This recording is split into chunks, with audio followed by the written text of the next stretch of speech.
नमस्कार। भारतीय समय के अनुसार 2025 में 8 सितंबर 2025 से लेकर 21 सितंबर तक पितृपक्ष रहने वाला है।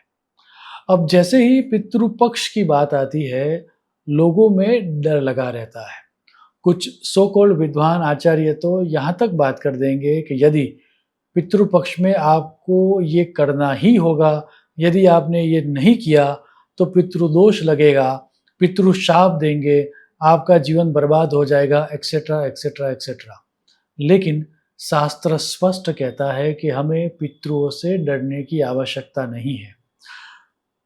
ओल्डेस्ट ग्रंथ जो हमारा है ऋग्वेद, उस ऋग्वेद में ऐसा स्पष्ट कहा गया है कि यदि हमसे कोई भूल चूक हो भी जाए तो भी पितृ हमारा किसी भी तरह का गलत नहीं करते हैं। आप ऋग्वेद की ऋचा देखें, माँ हिंसिष्ट पितरः केन चिन्नो यत्व आग पुरुषता कराम। तो सर्वप्रथम तो ऐसा ही करना होगा, ऐसे ही श्राद्ध करना होगा, ये नियमों का पालन करना होगा, वगैरह वगैरह जो कहा जाता है, उन सब से डरने की आवश्यकता नहीं है। हमें जो हमारी समझ है उसके अनुसार भी यदि हम पितृपक्ष में पितरों के लिए तर्पण या श्राद्ध करेंगे तो उससे हमारा कोई भी अशुभ कर्म नहीं होगा, हमें पाप नहीं मिलेगा। इस वीडियो में प्राधान्य हमारा ये है कि हम जहाँ पर है वहाँ पर रहकर ही किस तरह से पितृपक्ष का उपयोग करके पितरों के आशीर्वाद प्राप्त कर पाए, ताकि हमारे कार्मिक बंधनों को हम तोड़ पाए, वो समझने का है। आगे बढ़ूं उससे पूर्व एक बात कह देना चाहूँगा कि पितृपक्ष के दौरान ग्रहों की एक यूनिक कॉम्बिनेशन क्रिएट होता है और ये जो कॉम्बिनेशन क्रिएट होता है वह प्रत्येक वर्ष होता है सूर्य और चंद्र का। और सूर्य और चंद्र और नक्षत्रों का ये यूनिक कॉम्बिनेशन कुछ इस तरह का होता है कि ड्यूरिंग दैट टाइम पितृलोक एक्टिवेट रहता है और उसी के कारण during that particular time frame of 16 दिन या 15 दिन हम पितरों के साथ कनेक्शन एस्टैब्लिश कर सकते हैं और उनके आशीर्वाद प्राप्त कर सकते हैं।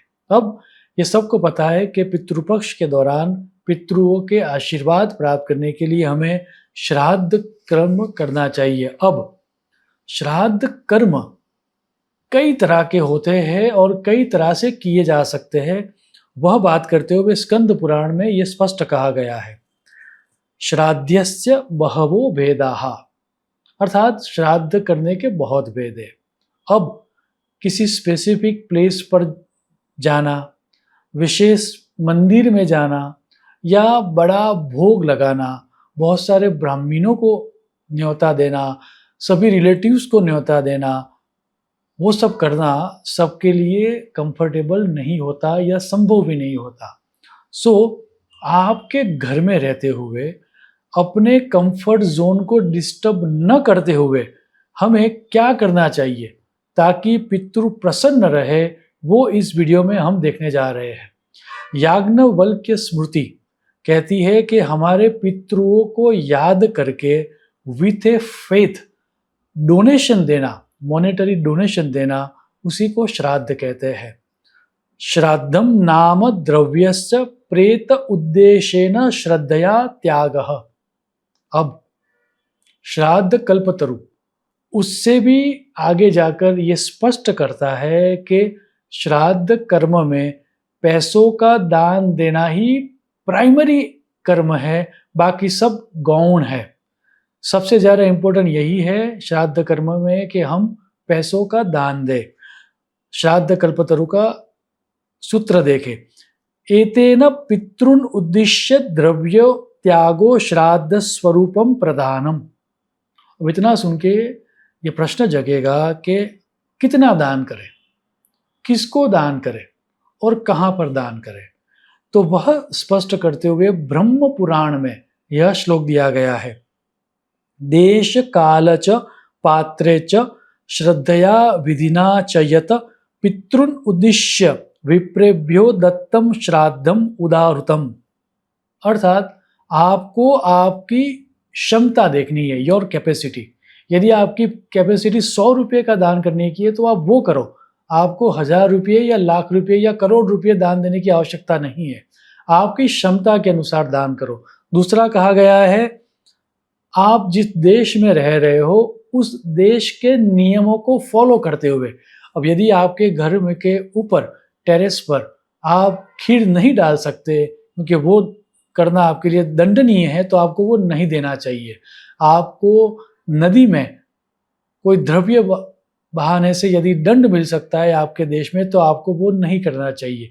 सो आप जहाँ पर रह रहे हो वहाँ पर आपकी कैपेसिटी के अनुसार आपको दान करना है। अब किसको दान करना है, तो उसके लिए ये कहा गया है कि विथ अ फेथ, समाज कल्याण में या सोशल वेलफेयर में लगे हुए व्यक्तियों को या उस तरह के इंस्टीट्यूट में आपको डोनेशन देना है, वही श्राद्ध है। अब सिर्फ और सिर्फ कौवे को खीर खिलाना, ब्राह्मणों को भोजन कराना, गंगा तट पर श्राद्ध करना या किसी विशेष स्थान पर विधि विधान करना ही श्राद्ध है, वैसा नहीं है। सभी प्रमाणभूत ग्रंथों में यह कहा गया है कि आप अपने एंसेस्टर्स को याद करके, अपनी वंश परंपरा को याद करके किसी समाज कल्याण में लगी संस्था या विप्रसम अर्थात सज्जन व्यक्ति को पैसों का दान करोगे, वो भी श्राद्ध ही है। और वैसा श्राद्ध करने से भी आपको वही फल मिलेगा या उससे ज़्यादा फल मिलेगा। और दूसरा, जैसा मैंने पहले कहा था, यदि आपको श्राद्ध कर्म करने में कोई भूल चूक हो भी गई तो आप निश्चिंत हो जाइए। ऋग्वेद ये स्पष्ट कहता है कि पितृ कभी भी हमारा खराब नहीं करते। अंत में यदि आप इतना भी न कर पाओ तो एक मंत्र जाप, ऐसा शास्त्रों में कहा गया है कि यदि आप ये मंत्र जाप भी करोगे ड्यूरिंग दिस पितृपक्ष, तो भी आपको पितृओं के आशीर्वाद प्राप्त होंगे। वायु पुराण का यह श्लोक है। वायु पुराण का यह श्लोक कहकर मैं मेरी वाणी को विराम दूंगा। देवताभ्यः पितृभ्यश्च महायोगिभ्य एव च नमः स्वधायै स्वाहायै नित्यमेव नमोस्तुते। शुभम भवतु। प्रणाम।